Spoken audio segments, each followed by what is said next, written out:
जय सुकी। डीसी कहानी में आपका स्वागत है। आज हम आपको सुनाएंगे एक ऐसी कहानी जो विश्वास, साहस और परमेश्वर की अद्भुत शक्ति का प्रतीक है। यीशु मसीह का क्रूस पर बलिदान। आधारित मत्ती, मरकुस, लूका, यूहन्ना। यीशु मसीह प्रेम, करुणा और सत्य के संदेशवाहक थे। उन्होंने पूरे यहूदी समाज में परमेश्वर के राज्य का संदेश दिया, लोगों को पापों से मुक्ति का मार्ग दिखाया और अनेक चमत्कार किए।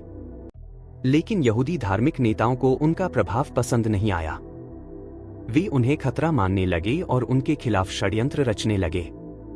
यीशु ने अपने शिष्यों को पहले ही बता दिया था कि उन्हें क्रूस पर चढ़ाया जाएगा, लेकिन 3 दिन बाद वे पुनर्जीवित होंगे। जब उनका समय निकट आया तो घटनाएं तेजी से घटीं और वे अपने बलिदान की ओर बढ़े। एक अंतिम भोज। फसह के पर्व के दौरान यीशु ने अपने 12 शिष्यों के साथ भोजन किया, जिसे अंतिम भोज कहा जाता है। इस भोजन में उन्होंने रोटी तोड़ी और शिष्यों से कहा, यह मेरा शरीर है जो तुम्हारे लिए तोड़ा जाएगा। फिर उन्होंने दाखरस दी और कहा, यह मेरा लहू है जो तुम्हारे पापों की क्षमा के लिए बहाया जाएगा। इसी दौरान उन्होंने भविष्यवाणी की कि उनके शिष्यों में से एक उन्हें धोखा देगा। यहूदा इस्करियोती को यह सुनकर झटका लगा, लेकिन उसने कुछ नहीं कहा। भोजन के बाद यीशु और उनके शिष्य गतसमनी नामक बगीचे में प्रार्थना करने गए। 2 यीशु की गिरफ्तारी। यीशु जानते थे कि उनका समय आ गया है। उन्होंने परमेश्वर से प्रार्थना की, हे पिता, यदि संभव हो तो यह कटोरा मुझसे टल जाए, लेकिन फिर भी तेरी इच्छा पूरी हो, मेरी नहीं। रात के अंधेरे में यहूदा इस्करियोती कुछ सैनिकों और मंदिर के अधिकारियों को लेकर वहां पहुंचा। यहूदा ने यीशु को चूमकर उनकी पहचान करवाई। सैनिकों ने यीशु को पकड़ लिया और उनके शिष्यों में भय फैल गया। पतरस ने तलवार निकालकर एक सैनिक का कान काट दिया, लेकिन यीशु ने उसे रोक दिया और कहा, जो तलवार उठाएगा वह तलवार से मारा जाएगा। इसके बाद सैनिक उन्हें यहूदी महायाजकों के पास ले गए। 3 यीशु पर मुकदमा।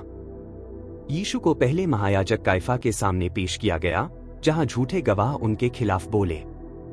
फिर उन्हें यहूदी महासभा सैनहेड्रिन के सामने लाया गया, जहां उन्हें ईश्वर की निंदा करने का दोषी ठहराया गया। लेकिन यहूदी कानून के तहत वे उन्हें मृत्यु दंड नहीं दे सकते थे, इसलिए वे उन्हें रोमी गवर्नर पिलातुस के पास ले गए। पिलातुस ने यीशु से पूछा, क्या तुम यहूदियों के राजा हो? यीशु ने उत्तर दिया, तू ही कहता है।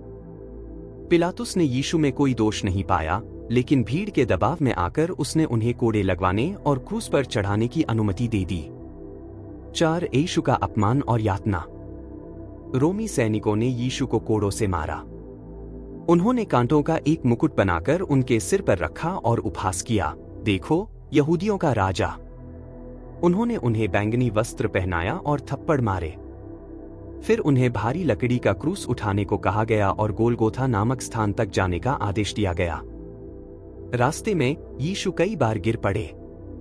सैनिकों ने शमौन नामक व्यक्ति को उनकी सहायता करने के लिए मजबूर किया। 5 क्रूस पर चढ़ाया जाना। गोलगोथा कलवरी पहुंचने के बाद सैनिकों ने यीशु के हाथों और पैरों में कीलें ठोंक दी और उन्हें क्रूस पर लटका दिया। उनके साथ 2 अपराधियों को भी क्रूस पर चढ़ाया गया। नीचे खड़े लोग उनका उपहास कर रहे थे, यदि तू सच में परमेश्वर का पुत्र है तो क्रूस से नीचे उतरकर हमें दिखा। लेकिन यीशु ने अपने अपमान करने वालों के लिए प्रार्थना की, हे पिता, इन्हें क्षमा कर, क्योंकि ये नहीं जानते कि ये क्या कर रहे हैं। 6 यीशु का अंतिम समय। दोपहर के समय पूरे क्षेत्र में अंधकार छा गया। यह अंधकार 3 घंटे तक बना रहा। फिर यीशु ने ऊंचे स्वर में पुकारा, हे मेरे परमेश्वर, तूने मुझे क्यों छोड़ दिया? कुछ समय बाद उन्होंने कहा, यह समाप्त हुआ। और फिर, हे पिता, मैं अपनी आत्मा तेरे हाथों सौंपता हूं, कहते हुए उन्होंने अपना सिर झुका लिया और प्राण त्याग दिए। 7 चमत्कार और दफन। यीशु की मृत्यु के समय मंदिर का पर्दा ऊपर से नीचे तक फट गया, जिससे संकेत मिला कि अब परमेश्वर और मनुष्य के बीच कोई बाधा नहीं रही।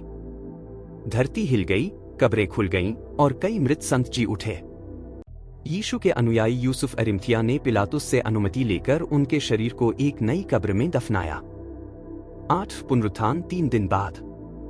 3 दिन बाद रविवार की सुबह कुछ महिलाएं कब्र पर आईं और देखा कि कब्र का पत्थर लुढ़का हुआ है और यीशु वहां नहीं है। फिर एक स्वर्गदूत प्रकट हुआ और बोला, डरो मत, यीशु यहां नहीं है, वे जी उठे हैं जैसा उन्होंने कहा था। यीशु बाद में अपने शिष्यों को प्रकट हुए और उन्हें यह संदेश दिया कि वे पूरी दुनिया में जाएं और सुसमाचार सुनाएं। बलिदान का महत्व। यीशु का बलिदान मानवता के पापों के लिए एक परम बलिदान था। उनका पुनरुत्थान यह प्रमाणित करता है कि वे मृत्यु पर जय पाने वाले जीवित परमेश्वर हैं। उनकी शिक्षाएं आज भी करोड़ों लोगों के जीवन को मार्गदर्शन देती हैं। यीशु मसीह का क्रूस पर बलिदान प्रेम, क्षमा और आत्मसमर्पण का सबसे बड़ा उदाहरण है। उन्होंने अपने जीवन से दिखाया कि सच्चा प्रेम बलिदान मांगता है और क्षमा से बड़ा कोई धर्म नहीं। उनकी कहानी आज भी प्रेरणा देती है और सिखाती है कि सत्य और प्रेम की विजय अंततः होती ही है। अगर आपको ऐसी ही मनोविज्ञान की